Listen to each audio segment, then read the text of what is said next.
Artificial intelligence seemed to be the only thing making headlines in the last couple of years, but it's been a very different 2025. The headlines, of course, dominated by President Trump, tariffs, and trade. But that doesn't mean there's been a slowing of the pace of AI development.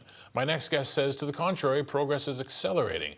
And he's here to talk about 5 of the most important AI themes that he says seeing out there now that are in play, and the things that you need to know. Kevin Hebner is Global Investment Strategist with TD Epic. Great to have you back on the program, Hey, Kevin. Greg.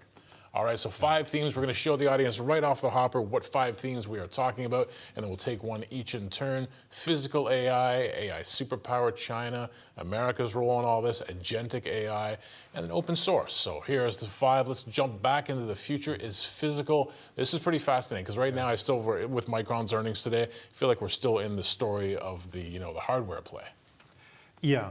And so I think the main point of this paper that we just finished was the headlines have all been about Trump, tariffs, and trade, and Trump is sucking the oxygen out of the room everywhere.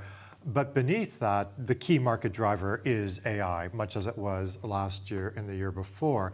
And there are a couple themes that we want to emphasize. The first one is on physical AI, and the saying, the future of AI is physical AI. It was the key theme of NVIDIA's conference in March. They have the big developer conference, and Jensen Huang, he used this to highlight, in particular, developments in autonomous vehicles, drones, robotics, and so forth.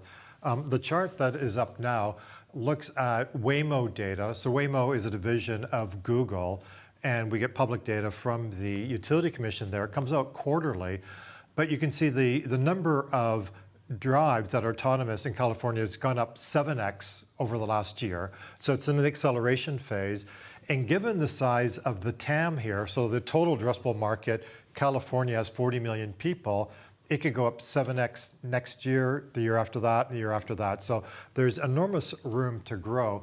And there's a number of interesting features from this chart.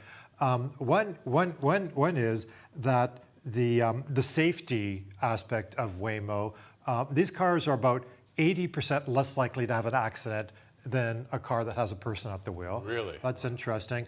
And sometimes Waymo partners with Uber, and people are willing to pay a 30% premium to be in a car without a person driving.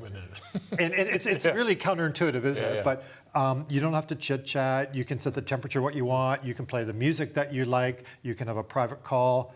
But people actually seem to. And so the combination of safety, people's preferences, the technology is getting cheaper, the sensors, LiDAR, and so on, that this is in a real acceleration phase. All right, that's number 1. Number 2, AI superpower, China. It's a pretty big player in all this. What do you think about that? Yeah, I think this is the least surprising chart of 2025, that China has caught up. China has more software developers than any other country in the world, including the United States, has more engineers in school and more developers working, more AI patents filed. The universities are getting better, and in many rankings rate higher than the US schools. So it's absolutely no surprise that in terms of AI research and also AI applications, including particular physical AI, that China has caught up in many areas, in fact, is ahead of the United States. The United States, though, just want to sit back and watch China beat them at this race. Your third theme is America's first strategy, time to build. Yes. What are we actually seeing in America in terms? Yeah, so for Trump, it's important, America first in AI. And so it's time to build, we have to win, viewing that there's some type of existential competition with China in AI, including the foundational models applications, but in particular, physical AI. So autonomous vehicles, drones. For example, China builds more drones in a day than the US does in a year. Robots, China's way ahead in most aspects of robots. So Trump is doing a lot in terms of deregulation, in terms of tariffs to encourage home shoring and so forth, to make sure that the US keeps up with China in all areas of AI. Now, people just got familiar with artificial intelligence and the way that we've been framing over the past couple of years, but they've been hearing a new phrase, agentic AI. What is agentic AI, and why is this one of your major themes? Yeah, so the idea with agentic is we're the agent, we're in charge, it works for us. So AI is an agent. In particular, the agentic AI applications, they break a particular task, for example, plan a birthday party, plan a trip to Paris, into smaller and smaller units, each of which they can solve with some capability. And currently, about 80% of VC-funded startups are in AI space, and about half of those are agentic AI. So it's a very big area. And we are seeing applications in consumer service reps, in marketing, in programming, including writing web design. Also lots of applications in finance, as well as sort of the travel, going to Paris sort of areas that we're talking about.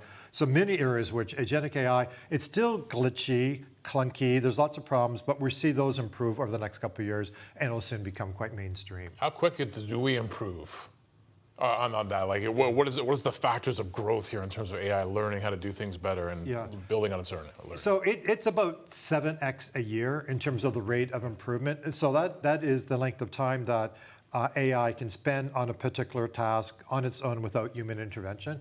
So 7x a year. So it's getting better pretty quickly.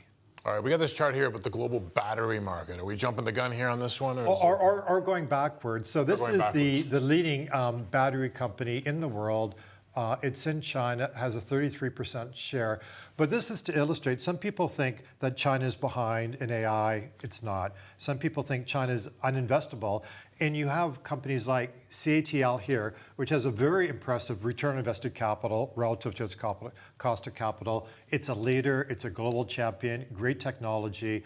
BYD in the electric vehicle and autonomous vehicle space is similar. So these are really interesting companies that are worth a look by investors. So our view is a lot of Chinese companies are terrible capital allocators, and they're not really investable, but there are some global champions that are excellent capital allocators that do merit people's attention. All right, number 5, open source versus proprietary. I would think at this stage of the game with all these companies trying to like stake their flag in AI, open source wouldn't be a major theme, but you say it is. Yeah, and so this has been a real surprise over the last 12 to 18 months. Initially, it was all proprietary models, whether it's OpenAI's or Google's. And so people trying to have their own model and not sharing. But over the last 12 months, we've seen everybody jumping into open source. And open source means that you do have a lot more innovation, a lot more competition. So for example, if you want to build an AI app, what you do is you'd go to a company called Hugging Face, for example, in Brooklyn. They have a million different types of models and tools. So you go down there and you don't have to know how to write a line of code, and you can build an AI app. So this open source structure is very good for developers of apps and things going forward. But we've really moved in the last 12 to 18 months from a very closed proprietary system to something that's much more open. And even OpenAI, most of their recent models have been proprietary, but their next model, which will be a big leap, will be an open source model.